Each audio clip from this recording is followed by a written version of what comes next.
Es Radio Almería presenta El Chester, con Yelmo Cines y Centro Comercial Torre Cárdenas.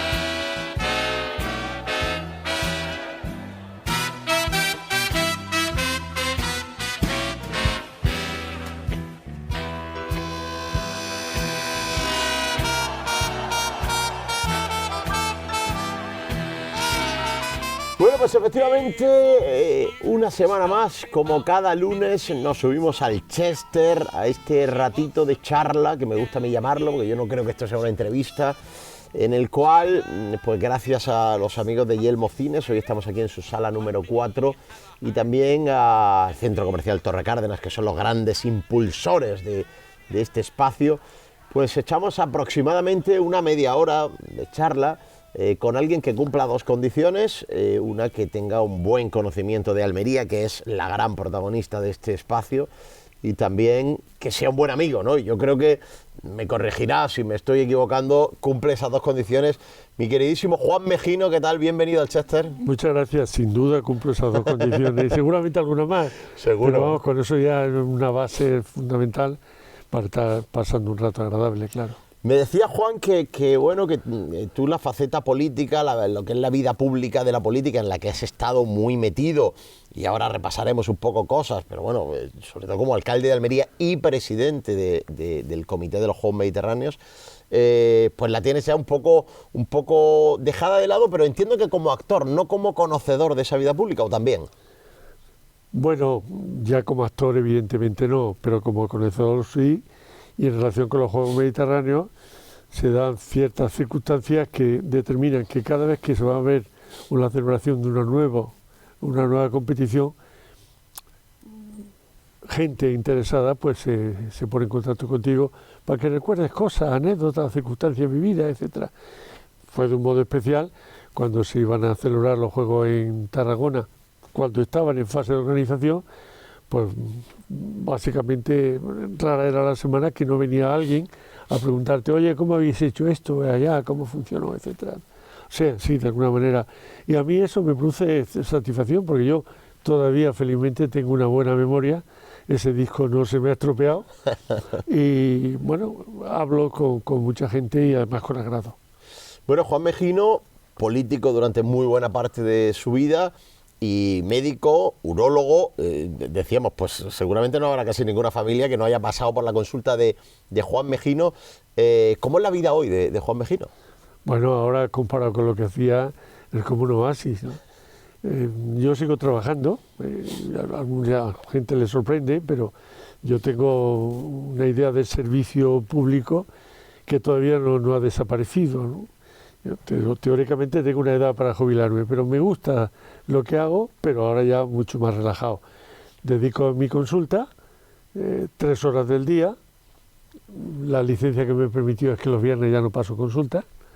Evidentemente los fines de semana es difícil que me llame nadie. Y de vez en cuando opero a alguien, sobre todo a los que se dejan, que tampoco es fácil, ¿no? Pero bien, me encuentro en ese sentido muy cómodo y útil. Porque cuando llegas a esta edad el gran problema es que te sientas apartado o tú mismo te aparques y es peor. Yo siempre digo que, hace ya mucho tiempo que me he dado cuenta de eso, que yo soy un grandísimo privilegiado porque me dedico a hacer lo que me gusta y me pagan por eso.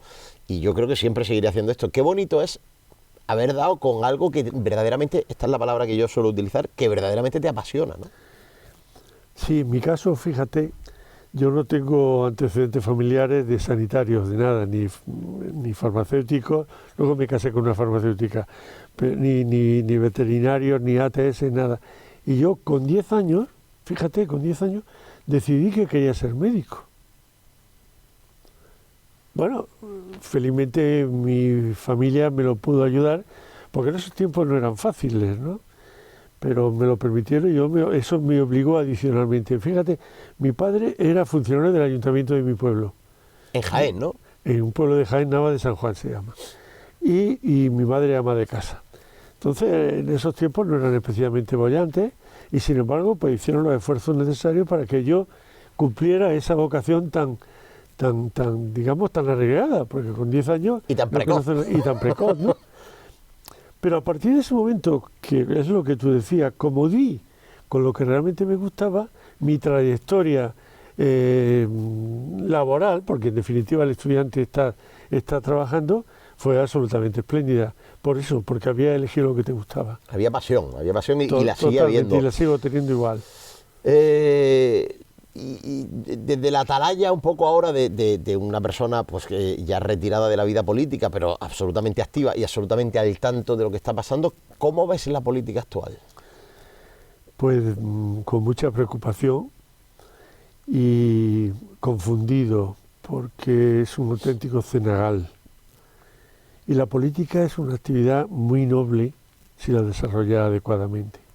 Hay una cuestión que me preocupa especialmente y es la desafección que se va a producir entre la gente por la política. El solo hecho de que alguien decida dar un paso hacia la política ya te convierte, antes ya te convertía en sospechoso, ahora absolutamente culpable. Algo habrá hecho o algo podrá hacer o está en condiciones de poder hacerlo. Nada más lejos de la realidad. Ahí en la política hay multitud de gente muy noble trabajando día a día, mucho en la vida municipal, que es la que realmente yo conozco y en la que me interesaba. Hay muchísima gente que está trabajando de un modo altruista, fundamentalmente en los pueblos pequeños, ¿no? Fíjate que yo... me preocupa mucho esa situación de este fango. Es verdad que, pues seguramente para mí, eso sea una de las dos grandes preocupaciones. Una, ese fango, esa sospecha permanente, porque claro, la generalización es así, es decir, alguien hace una cosa y ya todo el colectivo paga, ¿no? Y luego a mí, yo siempre he pensado que el nivel del político, no ya en cuanto a su moralidad, sino en cuanto a su preparación, no está, lo voy a decir muy finamente, no está creciendo. Yo echo de menos un cierto nivel, a lo mejor esto es añoranza de tiempo pasado, no lo sé, pero echo de menos el nivel de épocas pasadas. Yo creo que sí, que eso es cierto. Y claro, de alguna manera uno es parte interesada porque he vivido ese tiempo pasado de la política, pero eso es una responsabilidad que tienen los partidos políticos a la hora de elegir a su gente. No hay ningún criterio de selección. Y al contrario, se llega a altísimos cargos del nivel de la administración o de la responsabilidad política simplemente porque entraste casi como meritorio o sin casi. Ese es un camino que vas a elegir, métete ahí que ya te llegará tu tiempo. Eso es imposible. Yo por eso, cuando tuve capacidad de elegir a la gente que me acompañaba en mi trabajo, cuando tuve capacidad de elegir, que no siempre la tuve, procuré elegir gente que tuviera su vida de alguna manera resuelta al margen de la política. Pues yo la política no la veo como una profesión, independientemente habrá gente que lo vea así, pero yo no. Y por eso precisamente yo nunca quise dejar la medicina. Quise compatibilizarlo y lo hice y no fue fácil, Víctor. Caso seguramente único, ¿eh? Pues seguramente, porque los médicos nos interesamos mucho nuestra profesión. Tiene mucho de conocimiento de la realidad y te hace implicarte mucho en temas sociales de todo tipo. De hecho, yo llego a la política de un modo casi casual, por mi conocimiento de la medicina, y yo era en ese momento, cuando alguien me quiere incorporar a la política, llego por mi conocimiento que tenía de la medicina y de la vida de la medicina en Almería. Pero sin pretender en absoluto que yo iba a salvar el mundo, pero viendo un camino donde podía hacer algo. Y fíjate, me voy a una administración que en temas de salud pública sí tiene competencia, pero en temas sanitarios ninguna. Y aparecí en el ayuntamiento. ¿Cómo fue ese momento? Me interesa. Pues absolutamente casual. Yo estaba en el sindicato médico y en el colegio de médicos, ya compatibilizando todo, también sin liberarme. Yo nunca me liberé. Yo seguí trabajando en mi trabajo, tanto público como privado, pero me interesó siempre inmiscuirme hasta las cachas en lo público. Y desde ese conocimiento tenía una cierta proyección pública y dio lugar a que el que iba a ser en el 91 candidato del Partido Popular a las elecciones municipales, Fernando Cabezón, pues a través de un intermediario se puso en contacto conmigo, me ofreció la posibilidad de incorporarme en las listas del Partido Popular. Yo no estaba afiliado a ningún partido, al sindicato sí, obviamente, porque fui uno de los cofundadores, Y después de 3 o 4 meses de deliberación, fundamentalmente con mi mujer y mi familia y mis amigos, pues di el paso adelante. Eso fue en el 91. Y luego ya las cosas empiezan a multiplicarse. Entro en la oposición, los resultados en esa corporación no fueron demasiado exitosos, pero dadas las circunstancias, y otra vez las circunstancias de la vida, que Fernando Cabezón lo promueve para ir a la Junta de Andalucía. Yo era portavoz adjunto y me propone el grupo que el portavoz sea yo, y a partir de ahí ya viene casi todo rodado, ¿no?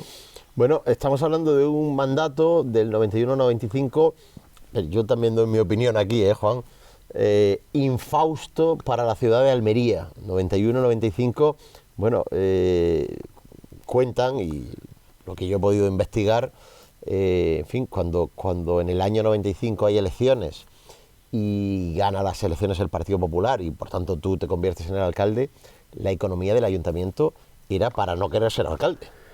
Sí, y además yo conocí la realidad porque había estado 4 años en la oposición, y la oposición enseña y forma muchísimo.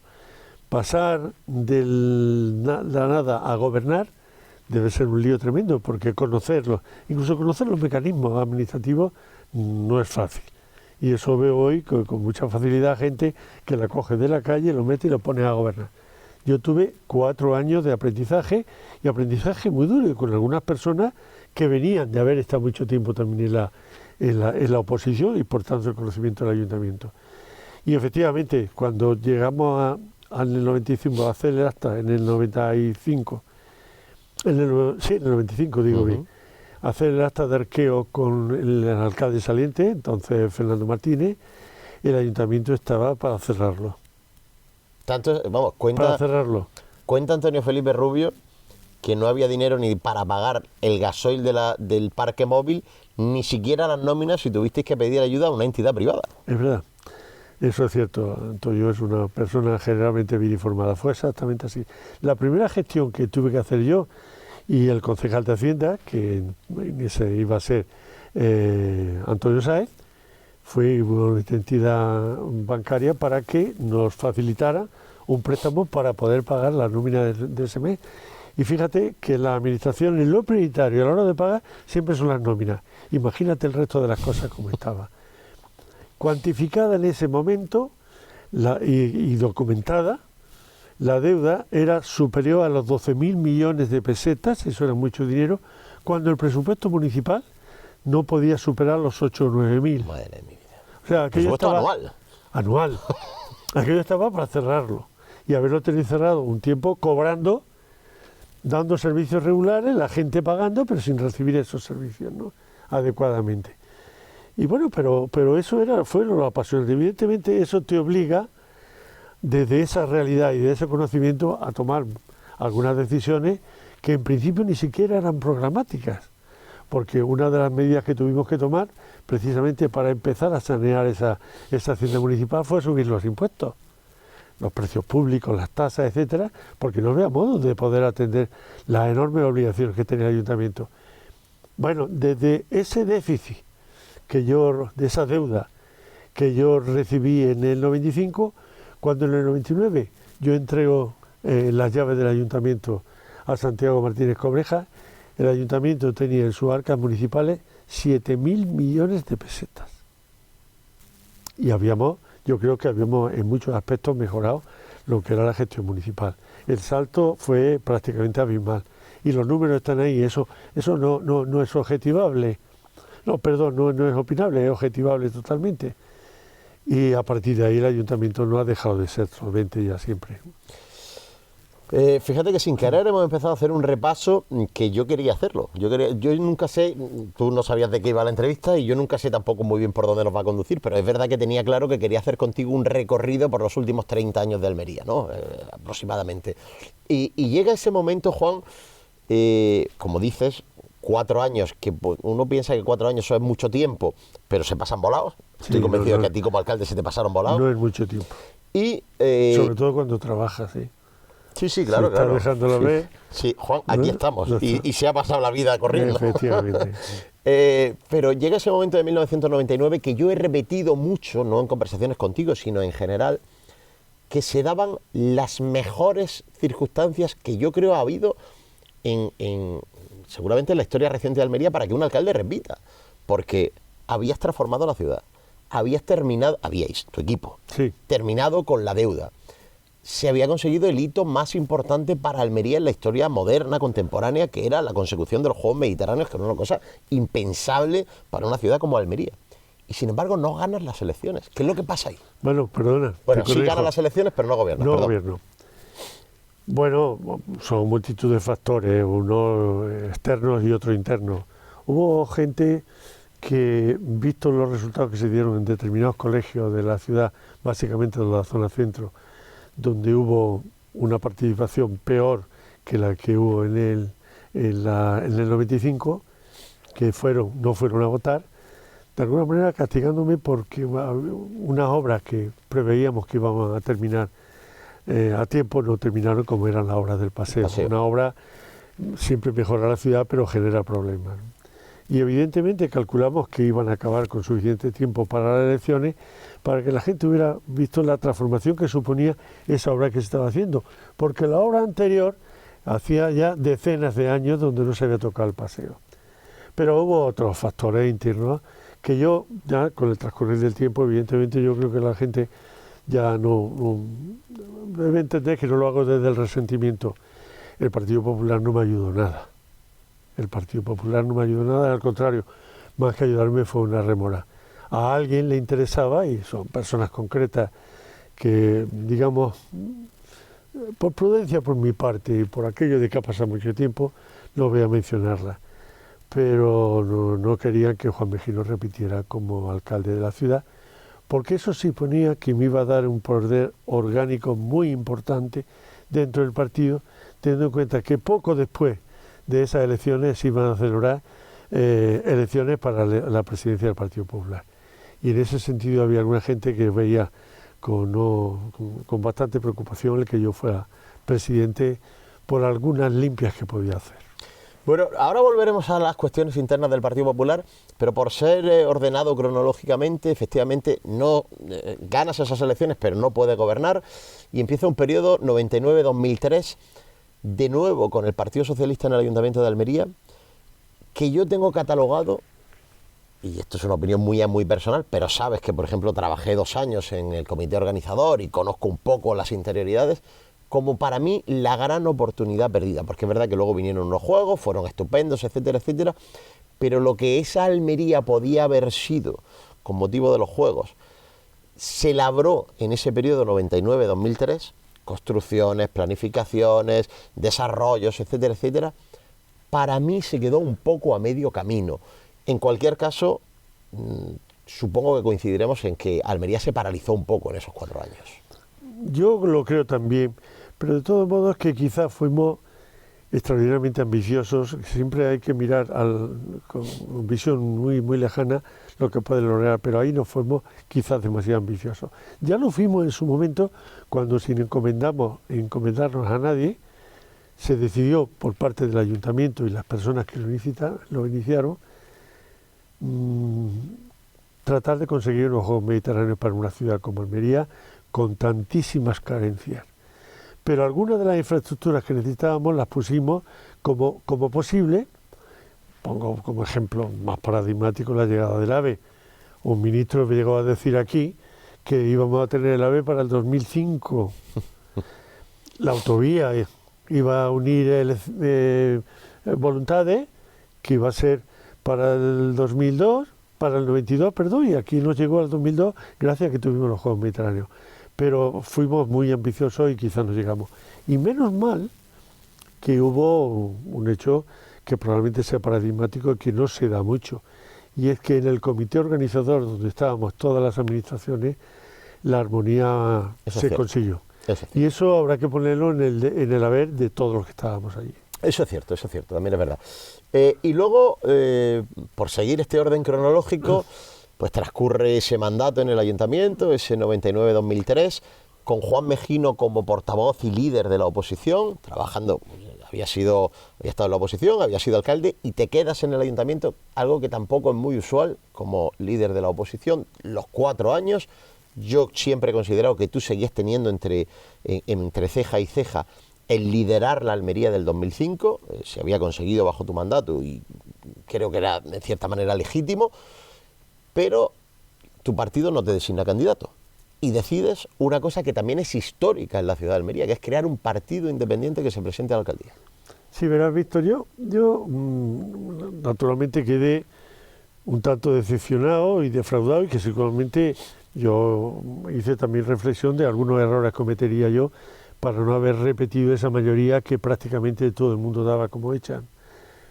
Pero el Partido Popular no entendió que yo quisiera seguir aspirando al tema. Y yo tengo una reunión con el entonces presidente del Partido Popular, Javier Arena, y además fuera de Almería, y me dice una cosa que me dejó absolutamente sorprendido. Para una persona que había perdido 3 veces las elecciones. Y me dijo que el criterio en el partido es que alguien que había perdido la alcaldía no repitiera como candidato. Fíjate la paradoja. Él, que había intentado y no lo consiguió, después de 3 o 4 intentos no lo consiguió, resulta que ese era un hándicap para mí, para mi persona, que sin embargo había ganado las elecciones y quería seguir dando la cara en el ayuntamiento, porque no fue fácil, evidentemente. Cada vez que salía algún tema escabroso en el ayuntamiento, hacías críticas al nuevo gobierno, lo primero que te decían, oye, ¿y por qué no lo has hecho esto que tú, que has estado 4 años? Era difícil. Pero lo que ya colmó, digamos, el vaso de mi decepción fue cuando, estando en una intermunicipal en Córdoba, en donde el Partido Popular me elige para que yo modere una mesa de Hacienda. Hablo con los dirigentes del partido a nivel regional y me aseguran que no se había tomado ninguna decisión sobre quién podía ser el candidato en las elecciones del 2002. Yo los creí, estuve reunido por la noche, estuvimos cenando con un grupo bastante considerable, absolutamente distendido. Yo me marché antes de que se fuera el grueso de los directivos, pero a la mañana siguiente me entero que ya habían brindado en ese momento, en ese acto, cuando yo me marché, con el que iba a ser candidato del Partido Popular en el 2002. Esas traiciones, esa falta de lealtad es lo que a mí me llenó llámale como quiera, pero de legítima ira para decir yo tengo que pelear por esto. Luego hubo multitud de gente que me animó a que yo diera un paso adelante. Como yo no me iba a ir a los partidos al uso que había, yo no soy un hombre centro conservador liberal, no me iba a ir al PSOE ni a ningún otro partido de ese tipo. Pues no me ha quedado más que una iniciativa, crear un partido político. Eso tiene un trabajazo, Juan. Tremendo. A mí me parece... Yo no aconsejaría a nadie una pereza terrible. Oyendo o viendo que no se metan en esa aventura dificilísima. Tenías que crear todo de la nada, sin apoyo, sin dinero, sin infraestructura, sin estatutos, sin gente, sin banquillo. Y bueno, pues mira, pues no salió mal. A Ábalos no se lo aconsejamos que lo haga ahora, ¿no? No. Bueno, desde luego hay poca experiencia en ese tipo. En una ciudad, en un pueblo pequeño, una candidatura independiente puede prosperar dependiendo del nivel del candidato. Pero en una ciudad que ahí tiene tantos intereses creados y donde los partidos políticos tienen tantísima fuerza, nosotros lo veíamos muy complicado. Y todavía más, yo encargo una encuesta a una empresa encuestadora para que me digan qué opciones tengo. Y concluyen, y la pagué yo, y me concluyen diciendo, mire usted, a usted le conoce prácticamente todo el mundo por su trayectoria. Le quiere muchísima gente, pero no le van a votar. Pero ya el coche iba lanzado, ya Víctor, y ya, no se podía parar. Vamos, ya no lo podíamos parar, vamos a tirar para adelante y vamos a seguir. Bueno, el resultado fue absolutamente espectacular Y lo que sucedió después yo creo que es público notorio, pero lo que yo no podía de ninguna manera era cambiar mis ideales. De hecho, cuando estábamos en el proceso de negociación en función de los resultados que se produjeron, dándole vueltas aquí vamos a hacer, hubo gente dentro de GIAL que propugnaba la posibilidad de pactar con el Partido Socialista. Bueno, a eso iba yo ahora. Es decir, se crea GIAL, el grupo independiente vuestro, y son las elecciones y sacáis 5 concejales, ¿no? 5 concejales. 5 concejales. Vamos, yo he visto, he hecho perdóname que ahora haga metáfora, he ido varias veces a Google a buscar en la entrada ley de Murphy y aparece la foto de Juan Mejino y de GIAL. Es decir, no hay más ley de Murphy que esa. Es decir, ¿qué tiene que pasar para que se dé la casualidad más diabólica, ¿no? Y es que el Partido Popular, que no había querido presentar a Juan Mejino como candidato, ahora necesita a Juan Mejino para gobernar. Sí, la necesidad era absoluta, pero también la necesitaba el Partido Socialista. Y hubo muchos cantos de sirena por parte del Partido Socialista para que pudiéramos pactar con ellos. ¿Lo pensaste alguna vez? No, ¿Lo valoraste? Hubo gente dentro de GIAL que sí, yo no. Porque además nos decían muchas cosas que eran muy golosas. Para la ciudad, no para mí. Si pactábamos con los socialistas nos garantizaban que el plan general que estaba encallado pues se iba a activar inmediatamente. Junta de Andalucía. La Junta de Andalucía. Que la llegada del Corte Inglés al Colegio de la Salle, eso era, bueno, en cuanto que llegáramos, eso estaba hecho. Cosas de ese tipo, que luego se han convertido en algo que parece imposible. De hecho, el plan general sigue siendo todavía vigente, el que yo aprobé siendo alcalde en el año 1998. Yo no les creí y predominaron en mí y en mucha gente de GIAL las ideas sobre esas ofertas que, como se vio, eran absolutamente engañosas. Pero te voy a hacer una pregunta delicada. Tú, corrígeme si me equivoco, pones sobre la mesa en la negociación que tu grupo y en tu persona en concreto, pues solicitáis en el pacto la Concejalía de Urbanismo y la presidencia de Almería 2005. Si el PP se hubiera cerrado en banda, ¿qué habría pasado? Porque ahí tu situación tampoco era fácil, es decir, o era, si se cierra el PP en banda, pues acepto lo que me den, o me tengo que ir con el que ha sido mi enemigo. No era fácil. No fue fácil. De hecho, la negociación fue larga, fue prolija. La llevamos muy personalmente Luis Rogelio y yo, en sitios muy estrambóticos. Me parecía que estábamos haciendo algo ilegal, pero yo lo puse como condición sine qua non. Porque es que el 2005, no digo que yo lo hubiera parido, pero lo trabajé hasta sus últimas consecuencias. Y se entendió. Yo, en cambio, fíjate que en cuanto a las concejalías del ayuntamiento, yo pensaba coger Hacienda. Pero mis compañeros me convencieron, mis compañeros de GIAL me convencieron que en esas negociaciones, además de lo de 2005, cogiera o peleara por urbanismo, por la proyección pública que iba a tener y con la enorme relación que iba a tener con la otra cuestión. Luego había que convencer a una serie de personas que integraban el comité organizador de los Juegos y básicamente al Comité Olímpico Español, que en su estatuto preveía siempre que el presidente del comité organizador tenía que ser el alcalde de la ciudad. Obligó a cambiar los estatutos como consecuencia de esa pretensión que yo tenía y que no fue al final imposible.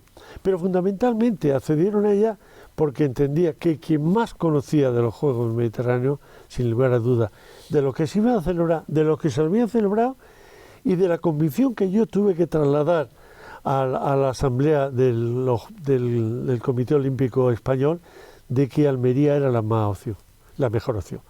Entonces, con esas circunstancias, no pusieron excesivas pegas para que yo pudiera ser presidente del comité organizador, pero obligando a todo lo que tenía que suceder, ¿no? Bueno, como acabas de explicar, sabes que esa historia me la sé muy bien porque estuve ahí metido, primer presidente del comité organizador, entonces COCMA, ¿no?, de Juegos de Almería, en la historia que no era el alcalde de la ciudad, y yo no sé si único, porque yo no he seguido mucho más después la trayectoria de los Juegos. Sé que hubo Tarragona, evidentemente los que vinieron después, pero no sé si único.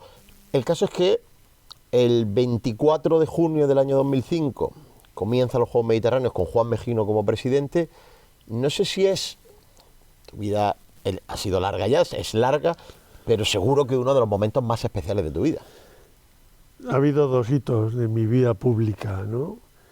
La medicina me ha dado muchas satisfacciones, pero en la vida pública ha habido 2 hitos. Uno, ganar por mayoría absoluta en la ciudad por primera vez y naturalmente conseguir los Juegos Mediterráneos.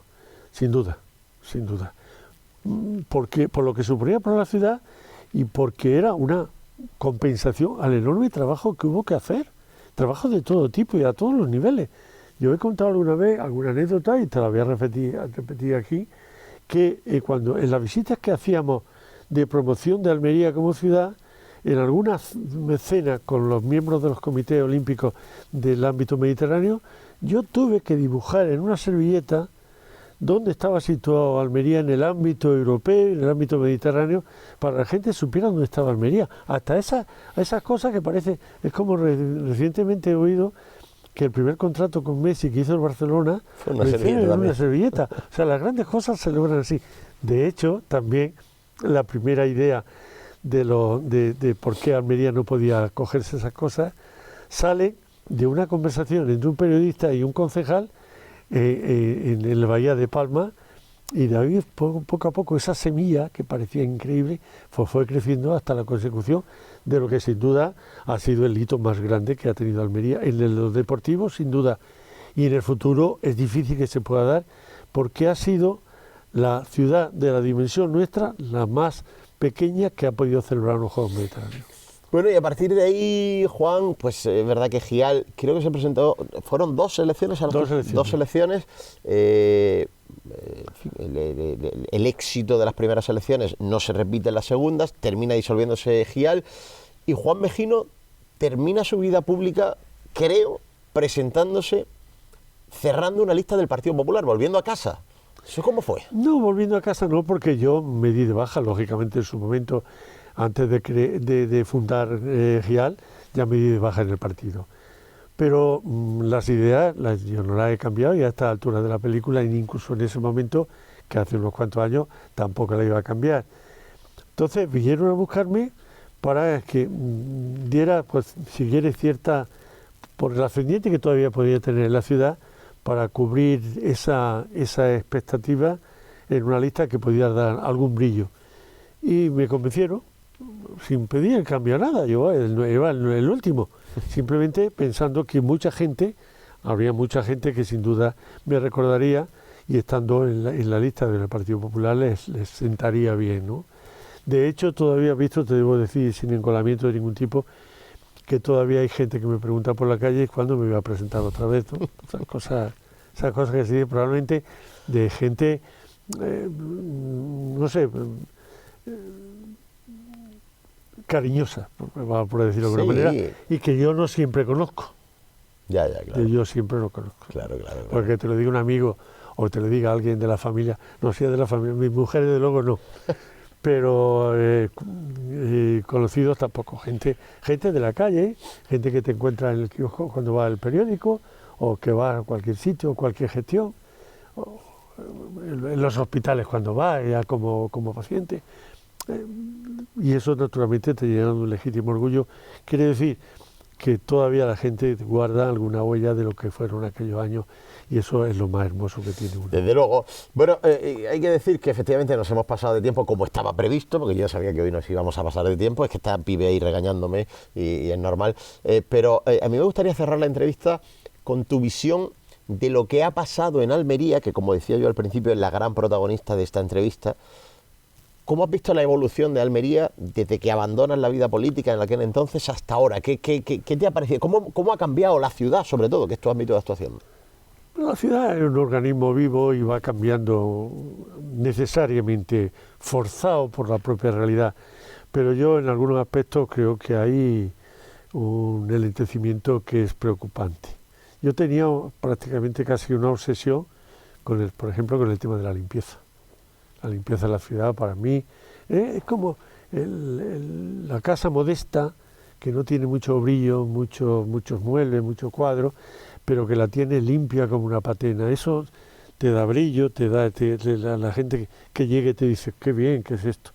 La ciudad la sigo viendo limpia, sucia, y eso creo que es una rémora, porque tratamos de proyectarle, y en muchos sentidos, organismos están haciendo un esfuerzo importante, y en este momento hay que ver como positivo la suma de esfuerzos que están haciendo Junta, Ayuntamiento y Diputación para relanzar la imagen de Almería. Eso es una rémora que hay que intentar corregir a toda marcha, porque además pagamos mucho dinero porque la ciudad esté brillando.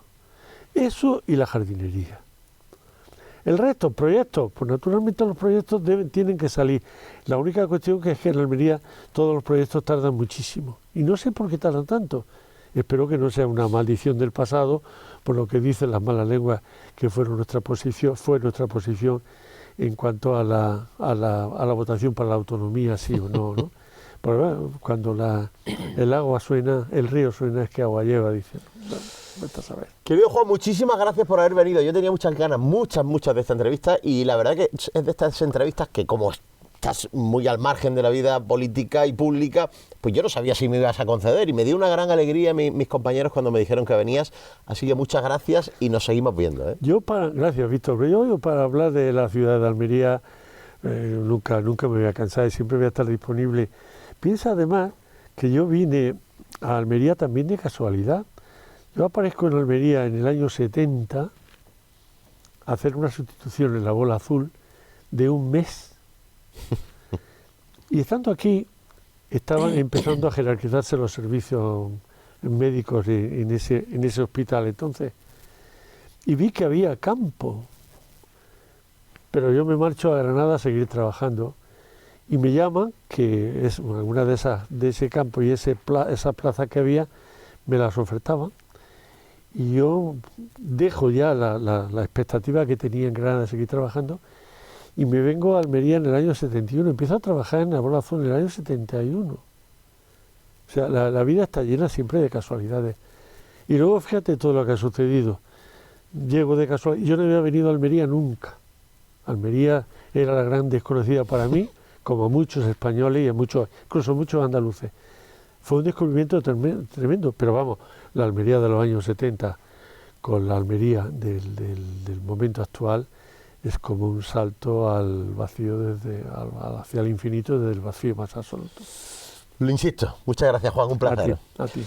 Y gracias también, como siempre, a los amigos del Centro Comercial Torre Cárdenas y de Yelmo Cines, que cada lunes nos permiten echar este buen rato de análisis. La semana que viene más.